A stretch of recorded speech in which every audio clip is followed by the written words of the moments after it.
आप देख रहे हैं लाइव इंडिया हर पल। नमस्कार, लाइव इंडिया में आपका स्वागत है। मैं सम्राट। AIMIM प्रमुख असदुद्दीन अवैसी ने कहा है कि हमारा बीजेपी और आरएसएस से सवाल है कि सरकार आत्मनिर्भर भारत और मेक इन इंडिया के बारे में क्या कहती है। आपने प्रोडक्शन लिंक्ड इंसेंटिव स्कीम शुरू की, आपने घरेलू मैन्युफैक्चरिंग क्षमता के लिए लाखों करोड़ रुपए जनता का पैसा इस्तेमाल किया। अब सरकार अमेरिका से सहमत हो रही है कि हम टैरिफ कम करेंगे तो अमेरिकी इंडस्ट्रियल सामान यहां आएगा।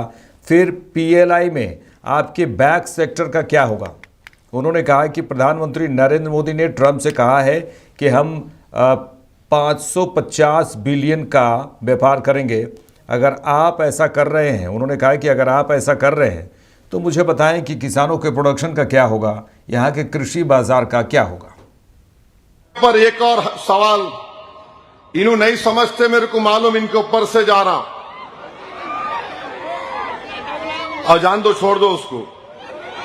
हमारा सवाल बीजेपी आरएसएस से है। मोदी गवर्नमेंट आत्मनिर्भर भारत मेक इन इंडिया बोलती है, क्यों बोलती? टैरिफ प्रोटेक्शन होना। आपने प्रोडक्शन लिंक इंसेंटिव स्कीम शुरू किए, आपने लाखों करोड़ रुपए पब्लिक के इस्तेमाल किए डोमेस्टिक मैन्युफैक्चरिंग फैसिलिटी के लिए, कैपेसिटी के लिए। अब गवर्नमेंट अमेरिका से एग्री कर रही है कि हम टैरिफ कम कर देंगे, तो यूएस के, अमेरिका के इंडस्ट्रियल गुड्स यहां आएंगे, तो जो PLI में जो आपके बैक सेक्टर्स है उनका क्या होगा? फिर ये सब्सिडाइज्ड यूएस से आएंगे। तो एक बुनियादी सवाल ये पैदा होता है कि हम इसको नहीं बचा पाएंगे। ना इसमें कोई सनसेट क्लॉज है, ना सीक्वेंसिंग है जो आपने ट्रेड एग्रीमेंट किया। तो फिर आप ही ये मोदी सरकार, ये इंडस्ट्रियल पॉलिसी जो कहीं आत्मनिर्भर भारत, ये सब खत्म हो जाएगा। PLI कहां रहेगा? ये दूसरा सवाल।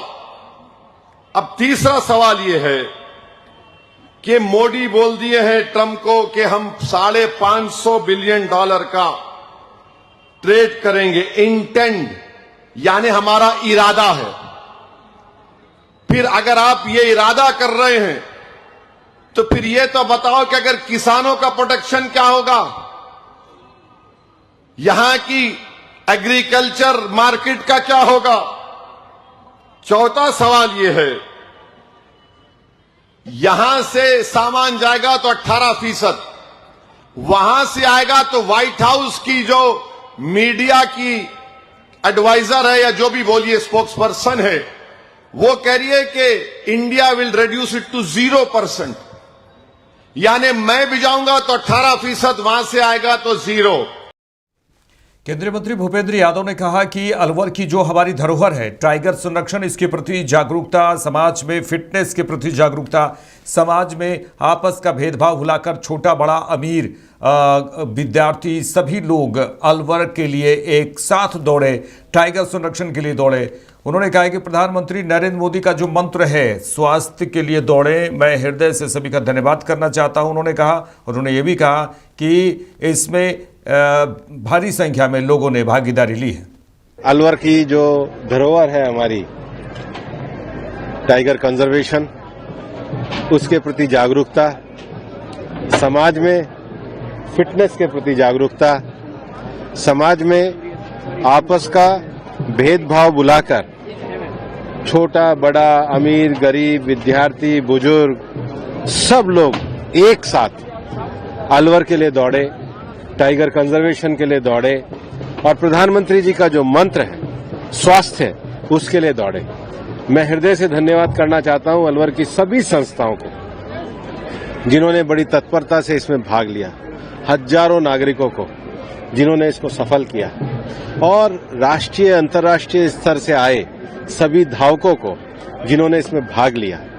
हम इसके माध्यम से अलवर में स्वच्छता का संदेश देना चाहते हैं। अलवर नगर निगम को, प्रशासन को, जिन्होंने 21 किलोमीटर नहीं पूरे अलवर की सफाई करी, सभी शिक्षा संस्थानों को, सभी कर्मचारियों को और मेरे सारी टीम को। ये वास्तव में मेरे लिए भी एक भावुक क्षण है। मैं इतना सफलतापूर्वक देख रहा हूँ। और देखो, ईश्वर की दी हुई इस जीवन में कोई आगे पीछे नहीं होता। जो दिव्यांग भी होते हैं वो भी इंटरनेशनल एथलीट के साथ दौड़ सकते हैं। तो ये जो एकता का संदेश है, ये जो भावुक होने का संदेश है, ये जो आप उत्साह देख रहे हो, उमंग देख रहे हो, सुबह सुबह आपको इतना उत्साह और उमंग मिल रहा है, लोगों का प्रेम मिल रहा है, ये प्रेम बरसता रहे, अलवर आगे बढ़ता रहे। चलिए आगे बढ़ेंगे। बिहार के मंत्री रामकृपाल यादव और इंग्लैंड में बकिंघम शायर काउंसिल की मेयर प्रेरणा भारद्वाज ने महाकालेश्वर ज्योतिर्लिंग मंदिर में पूजा अर्चना की। बिहार के मंत्री रामकृपाल यादव ने इस दौरान कहा कि मैं आज भगवान महाकालेश्वर का दर्शन किया, जिससे मुझे बहुत अच्छा लगा और मैं महाकालेश्वर से आराधना करता हूं कि सबको सुखी रखें और सबको समृद्धि दें। वहीं इंग्लैंड के बकिंघम शायर काउंसिल की मेयर प्रेरणा भारद्वाज ने कहा कि यहाँ मैं दूसरी बार आई हूँ और भस्म आरती में हिस्सा लिया, मैंने इसका बहुत आनंद लिया। मैं आज आया, भगवान महाकालेश्वर का दर्शन किया, बहुत अच्छा लगा। मैं महाकालेश्वर से आराधना करता हूं कि सबको सुख में रखें, सबकी समृद्धि हो, पूरा हिंदुस्तान, पूरा बिहार, पूरा पटना और हम सब लोग बाबा का आशीर्वाद देते रहें और अपने कामों में लगे रहें ताकि देश की तरक्की हो सके। जो आत्मनिर्भर भारत माननीय प्रधानमंत्री जी का सपना है और विकसित भारत का सपना है, तो हम सब लोग मिलकर पूरा करें। जय श्री महाकाल, नमस्कार। मैं प्रेरणा भारद्वाज है, जनास क्रॉस की मेयर, और ये सेकंड टाइम भस्म आरती में मध्य प्रदेश में। I really enjoy it. Since I came last year, I was thinking in my mind, when can I come back to the Bhasma Aarti and have Shri Mahakal's blessing again? So I'm really grateful to have the opportunity to be in the Bhasma Aarti for a second time, in the second year running, and I really hope for the third year I can come back and do Bhasma Aarti again.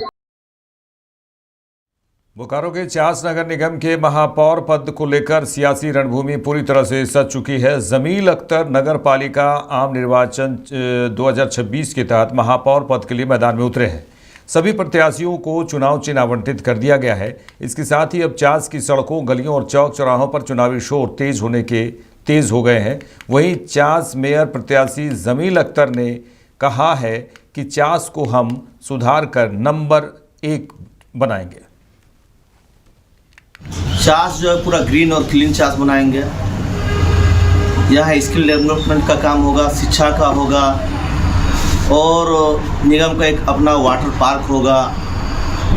कुछ ऐसा चीज़ है, चूँकि अभी हम खुलासा नहीं करेंगे और प्रत्याशी उसको कॉपी कर लेंगे, वो हमारा मैनिफेस्टो में आप देख लीजिएगा। बिल्कुल वादा नहीं, काम जो हमको करना है वही मेरा घोषणा पत्र में रहेगा। जुमलेबाजी वाला वादा नहीं रहेगा। वादा वो करते जिनको काम नहीं करना रहता है, जिनको काम करना रहता है वो वादा नहीं करते। आपसे जो पूर्व मेयर थे जी, उन्होंने भी पार्क बनाया, शौचालय बनाया, लेकिन आज के डेट में ऐसा स्थिति हो गया कि ना पार्क कोई काम का है, ना शौचालय किसी काम का। आप भी पार्क ही बना रहे, तो क्या आप पॉकेट भरने के लिए पार्क बना रहे कि पब्लिक ने बना रहे? देखिए, आलोचना करना तो मेरा आदत नहीं है। ये तो पूर्व मेयर से चास की जनता पूछ रही है और इससे पहले हम बहुत बार पूछ चुके हैं। हमको नहीं लग रहा है इस चुनावी समर में हम उनसे पूछे, जब जनता जाग चुकी है, सब कुछ पूछ ही रही है कि पैसों का उपयोग हुआ है या दुरुपयोग हुआ है। ये चास की आम जनता देख ही रही है। जो बेसिक सुविधा है वो बेसिक सुविधा नहीं मिला है, तो पार्क और तालाब और इसका क्या मतलब बनता है? तो माने आप ये पक्का कर रहे हैं कि जो पूर्व मेयर थे वो घोटाला पूरी तरह फेल है, सिस्टम पूरी तरह से फेल है। और जहाँ तक घोटाला का बात है तो आप देख सकते हैं ना, आपसे कोई चीज़ छिपा हुआ कि आप लोकतंत्र के चौथे स्तंभ है। आप हमारे मुंह से क्यों खुलवाना चाह रहे हैं कि हम बोले? आपको दिख रहा है सारा चीज़ और निश्चित तौर पे हुआ है, तभी जो है एक बदलाव का लहर पूरा निगम में चला हुआ है। अगर वो काज किए हुए रहते हैं तो आज उनको इतना ताबड़तोड़ लोगों के बीच में वोट मांगने का जरूरत नहीं पड़ता। जब जनता एक बार आपको सिंहासन में बैठा दी, मौका दे दी, तो आपका कर्म वो जनता के बीच में चला जाता है। और आज चुनाव आपकी जनता लड़ती है, जैसे हम कुछ नहीं है, कुछ नहीं किया है, लेकिन फिर भी हम देख रहे हैं जनता को जो स्नेह और प्यार मिल रहा है। जमील चुनाव नहीं लड़ रहा है, हमारे संगठन के लोग चुनाव लड़ रहे हैं, हमारे आम मतदाता चुनाव लड़ रहे हैं, और इसका हमको लाभ मिल रहा है। हमारा चुनाव चिन्ह जो है वो कारपेट छाप है, सीरियल नंबर 11 हमारा है। हम 3500 वार्ड की आम मतदाता से ये अपील करते हैं कि एक बार अपना सेवक, अपने बेटा को मौका दीजिए आपके बीच सेवा करने का। हम आपका बेटा बन के, आपका सेवक बन के आपका सेवा करेंगे और नगर निगम का चौमुखी विकास कर देंगे, ये मेरा वादा रहा।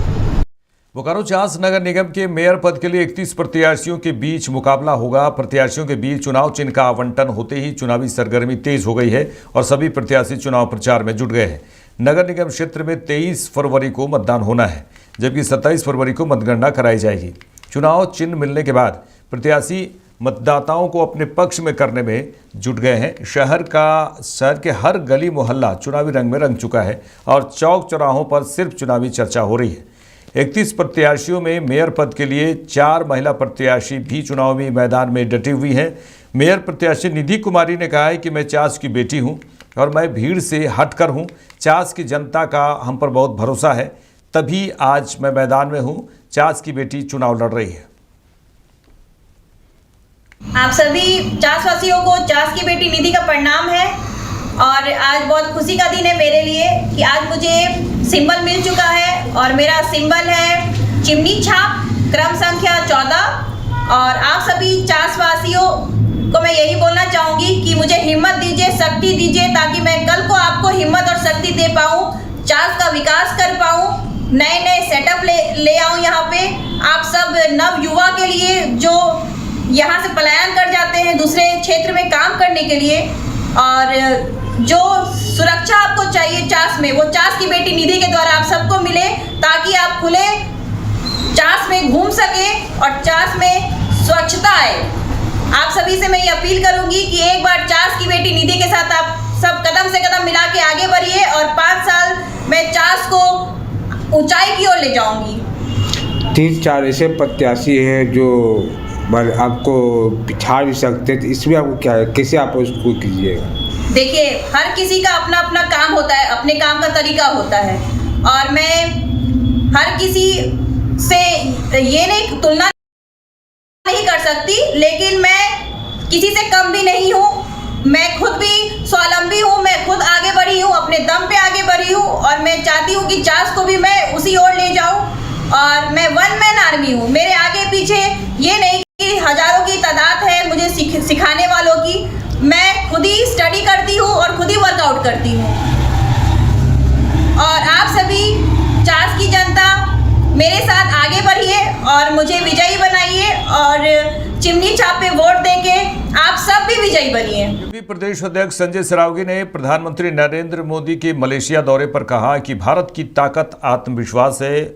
इसी बात को लेकर लगातार प्रधानमंत्री नरेंद्र मोदी कहते हैं, और उन्होंने कहा है कि आज प्रधानमंत्री नरेंद्र मोदी के नेतृत्व में आम लोगों का प्रधानमंत्री मोदी का पर विश्वास बढ़ा है और विकास भी हो रहा है और विश्व की चौथी आर्थिक महाशक्ति भारत बन चुका है। प्रधानमंत्री मलेशिया के दौरे पर हैं, जहां उन्होंने कहा है कि भारत का सबसे बड़ा भरोसा आत्मविश्वास है। निश्चित रूप से आज प्रधानमंत्री जी के नेतृत्व में आम लोगों का प्रधानमंत्री जी पर विश्वास भी बढ़ा है, विकास भी देश का हो रहा है, और विश्व की चौथी आर्थिक महाशक्ति भारत बन चुका है, चौथी सैन्य शक्ति भारत बन चुका है। और आने वाले समय में जो ये बजट है, ये विकसित भारत के संकल्प को साकार करने वाला बजट है। और माननीय प्रधानमंत्री जी ने कहा है जल्द ही तीसरी आर्थिक महाशक्ति देश बनेगा, तो वो निश्चित रूप से जल्द ही माननीय प्रधानमंत्री जी के नेतृत्व में हमारा देश तीसरी आर्थिक महाशक्ति बनने की ओर अग्रसर है। आज विश्व में प्रधानमंत्री जी के नेतृत्व में भारत की स्वीकार्यता बढ़ी है, प्रधानमंत्री जी की स्वीकार्यता बढ़ी है। तभी आज अमेरिका और भारत की जो ट्रेड डील हुई है वो 50% कर दिया था, उसके बाद 18% जो है किया गया। निश्चित रूप से माननीय प्रधानमंत्री जी के नेतृत्व में विश्वास और विकास दोनों हो रहा है। आगे बढ़ेंगे। राजस्थान डिप्टी सीएम दिया कुमारी ने कहा है कि हमारे केंद्रीय मंत्री भूपेंद्र यादव ने यहाँ एक बहुत ही शानदार कार्यक्रम टाइगर मैराथन आयोजित किया। इसमें आम नागरिकों और एथलीटों सहित लगभग 18,000 से 20,000 लोगों ने हिस्सा लिया।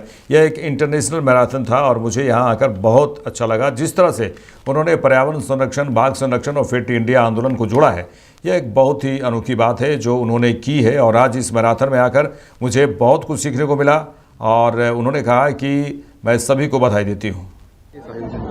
बिल्कुल, बहुत ही भव्य आयोजन टाइगर मैराथन जो कि हमारे केंद्रीय मंत्री और अलवर के सांसद श्री भूपेंद्र यादव जी के द्वारा यहाँ पर किया गया। बहुत इन्होंने मतलब लगभग मुझे लगता है 18-20 हज़ार की संख्या में आमजन ने भी भाग लिया, एथलीट्स ने भी लिया। इंटरनेशनल मैराथन था ये और बहुत ही अच्छा लगा मुझे यहाँ आकर भी। और एक तरह से जिस तरह से इन्होंने पर्यावरण संरक्षण को, टाइगर कंजर्वेशन को और फिट इंडिया मूवमेंट को जोड़ा है, मुझे लगता है अपने आप में एक ये बहुत यूनिक चीज़ उन्होंने करी है। और बहुत कुछ हम लोगों को भी आज इस मैराथन में यहाँ आकर मुझे बहुत कुछ सीखने को मिला।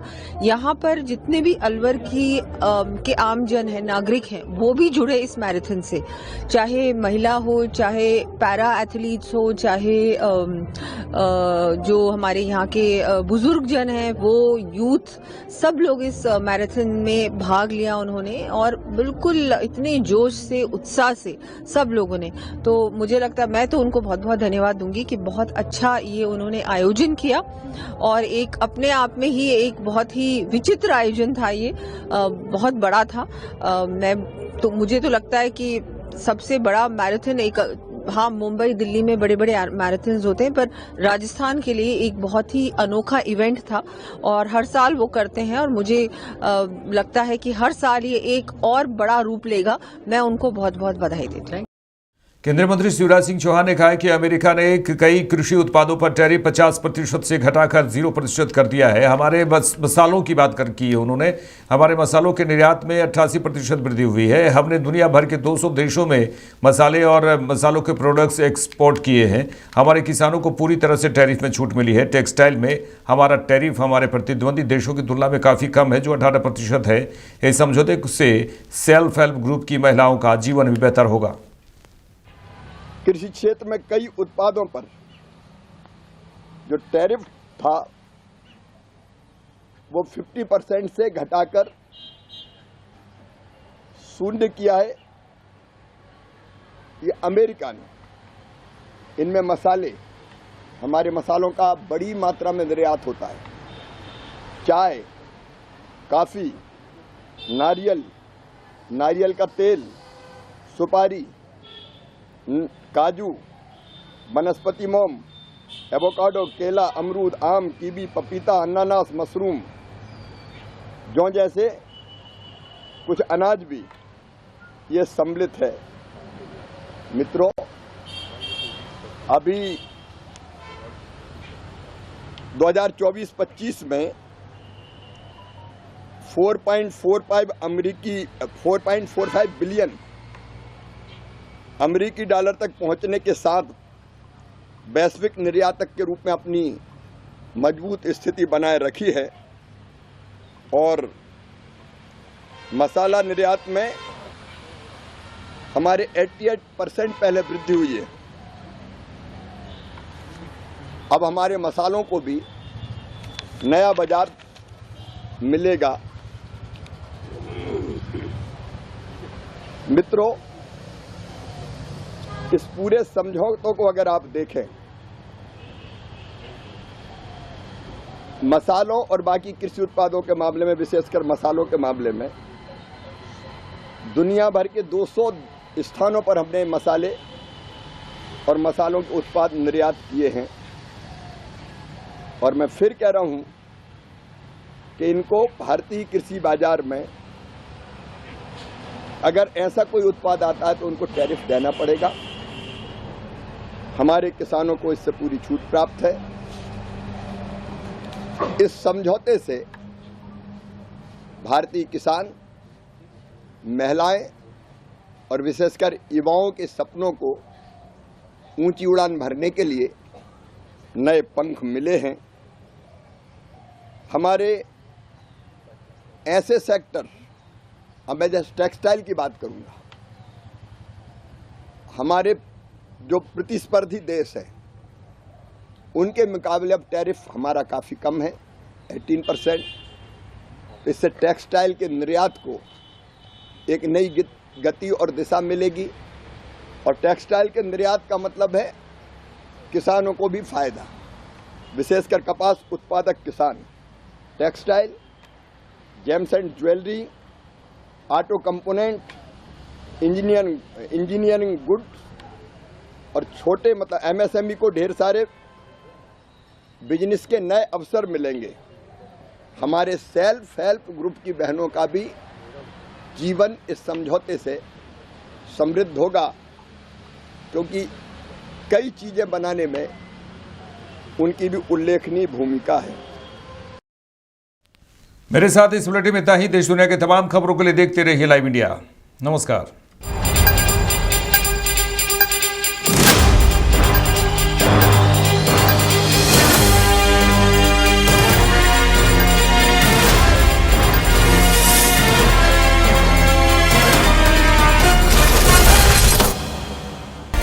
आप देख रहे हैं लाइव इंडिया हर पल।